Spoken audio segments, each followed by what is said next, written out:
ঢাকা সহ পুরো দেশে আইন শৃঙ্খলা পরিস্থিতি অবনতির পর পবিত্র মাহে রমজানকে সামনে রেখে অনেকটাই আতঙ্কিত সাধারণ মানুষ। মুসলমানদের পবিত্র এই মাসে ইবাদতের পাশাপাশি বাড়ে অর্থনৈতিক কর্মকাণ্ড ও ব্যবসা বাণিজ্য। এমন পরিস্থিতিতে মানুষের নিরাপত্তার উন্নতি ঘটবে নাকি অবনতি তা নিয়ে সন্দিহান অনেকেই। কিছু কিছু এলাকা আছে ওইখানে যাওয়াটা খুব রিস্কি এবং মূলত আমরা আতঙ্ক থেকে যাই না। ওই পোলাপান দেখলে টাকা পয়সা টাকা পয়সা দিবে। আরও তৎপরতা বাড়ায় যদি তারা যদি একটু নিজ দায়িত্ব দিয়ে কাজগুলো করে তাহলে আশা করি সামনে থেকে এগুলো আর বাড়বে না।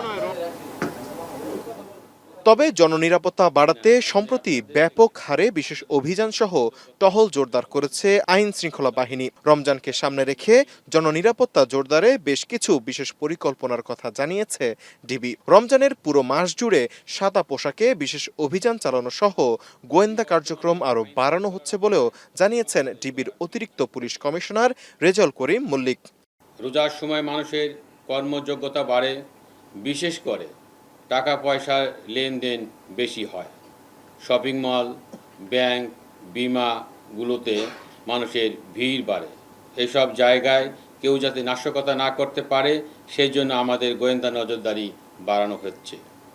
এটা হচ্ছে এক ধরনের বিশেষ গোয়েন্দা অভিযান, যেটাতে ছদ্মবেশে আমাদের সদস্যরা মানুষের মধ্য থেকে অপরাধীদের শনাক্ত করতে পারবে। তবে ডিবি পরিচয়ে কাউকে তুলে নেওয়ার ঘটনা ঘটলে বা সিভিল পোশাকে চেক করলে ডিবিকে অবগত করার আহ্বান জানান তিনি। এ সময় ছোট বড় যে কোনো অপরাধী ডিবি বরদাস্ত করবে না বলে হুঁশিয়ারি দেন অতিরিক্ত পুলিশ কমিশনার। ছোট অপরাধ বড় অপরাধের জন্ম দেয়, তাই যে কোনো অপরাধ ও অপরাধের ক্ষেত্রে আমরা নিয়েছি জিরো টলারেন্স নীতি। তৌহিদুল তারেক, এখন ঢাকা। একনল হ্যান্ড ওয়াশ 100% প্যারাবেন ফ্রি, তাই নিরাপদ হাতের জন্য আস্থা রাখুন একনলে।